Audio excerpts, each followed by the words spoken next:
Welcome to another edition of my conversations on addictions. Now, when you begin your journey in the overcoming of addictions, one of the biggest challenges you will have to deal with is the challenge of a relapse. Now, listen to this. As you begin to ruthlessly execute some of the principles that are being shared, you will begin to make progress. But as you begin to make progress, certain things are going to begin to happen. It's either that you become overconfident in your excitement about the progress you're making, or you become careless, with the principles, with the do's, with the don'ts, with your disconnecting from your triggers and creating new environments that are suitable and favorable to victory, or just out of overwhelm during unguarded moments. As you begin to take some of the recommendations that I have made and the ones I'm yet to make for granted, one of the things that is going to happen is that you're going to fall back. It's called a relapse. You are most likely going to experience seasons of relapse. And it's so important that I warn you about these seasons, because if you are not told about them, if you are not warned about them, if you don't see them coming, if you don't get ready for them and position yourself in such a way that they don't take you unawares, it's possible that you can prevent relapse seasons. But the likelihood is that they are always going to come. Why will they come? They'll come because even a child, in the seasons when the child is learning how to walk, as part of the training process, there are those moments when the child is going to sleep. There are those moments when the child is going to fall and then stand up again, and then fall and then stand up again, until the child gains mastery through practice and continuous, effort, consistency, commitment, and resilience is what will eventually make the child become a master at walking. So if you don't understand these dynamics, and when you enter your relapse moment, let me tell you what is going to happen. You are going to develop negative emotions. Negative emotions are going to invade your space, because after you've made incredible progress in this journey, it can be very frustrating when probably for 3 weeks, for 3 months, you've been able to do without what has overwhelmed you over the last 18 years, and now you're making progress, you're so excited, and then all of a sudden there is a nosedive. It's going to cause regrets. It's going to generate anger within you. It's going to create this feeling of hopelessness, and you're just going to begin to feel like there's no need putting in this much effort. What the heck is it about all this stress, about all this being careful? You're literally almost going to feel like you've lost your freedom, you've lost your liberty. You might even begin to doubt if you will ever win in this battle, and the next thing that crosses your mind is to throw in the towel. You don't want to do that. Most of the times, at the time you are almost going to throw in the towel, you are so close to victory. I'd like you to know and to remember that this is a mind battle. You don't want to give up. You want to guard against regrets. You want to guard against self-condemnation. As a matter of fact, you want to guard against negative emotions. There will always be situations and circumstances that generate negative emotions, and as soon as you let negative emotions dominate the space, you are going to be weared out and you are going to cave in. So 2 things a relapse moment will do for you. It will either introduce learned helplessness, where you just give up in the struggle, or if you are like me, it's going to accelerate your growth and your victory. It becomes a springboard for making your victory constant and permanent. Like I have always said, as soon as you sense negative emotion, switch emotions. That's what to do with it. Listen, you don't let negative emotions fester, take root downwards.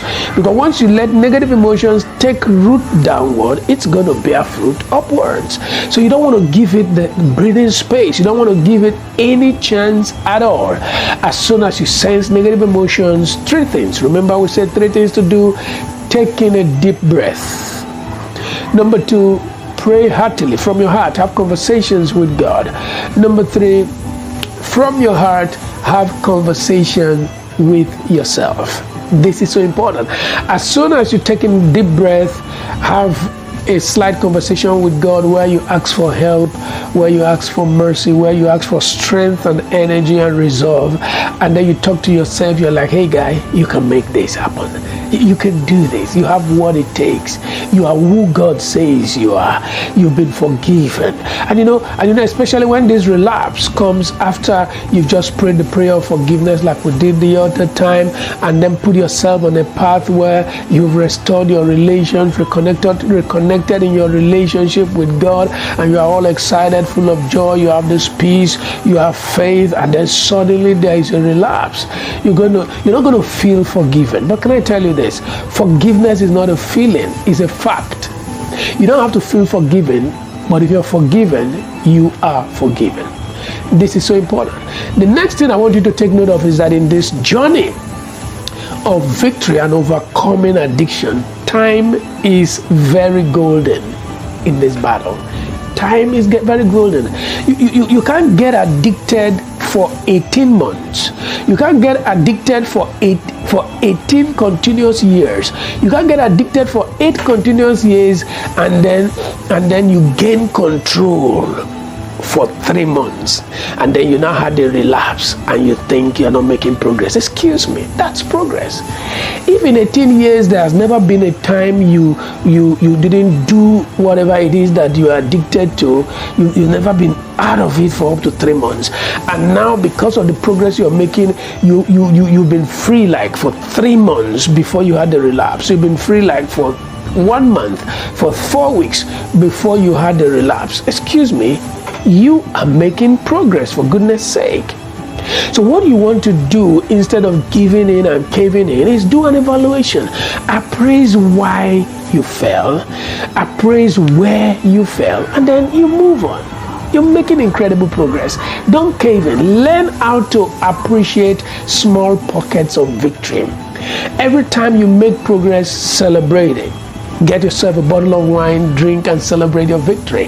Every time you make a mistake, deprive yourself of something, some kind of consequence, and then move on. They have a psychological way of reinforcing what journey it is that you are in. Don't develop a lifestyle in 8 years and expect to end it in 8 hours, except for supernatural intervention. Just before I let you go today, there is something very important that I need to remind you. Listen, growth is not a miracle. Growth is a function of knowledge, is a function of eating the right meals, and it's a function of practice. This is so profound. You developed an addiction with time through practice, continuous action. If you are going to overcome an addictive lifestyle, then you're going to need to destroy it also with time and through practice.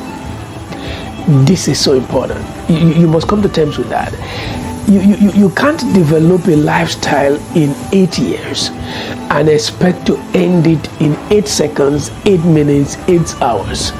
I agree that there are supernatural interventions, but it's not always the case. And don't undermine things that are natural in sequence. Don't undermine processes because of an affinity to miracles and the supernatural, because even natural processes by themselves and in themselves are miracles. we do not have the power to make natural processes happen except to align with them. So by themselves, they are miracles in themselves. So what you develop with time through practice will require time and practice. It is the reason why the Bible says in Hebrews chapter 5 verse 14 that for solid food is for the mature, who by constant use have trained themselves to distinguish between good and evil. Constant use, very important.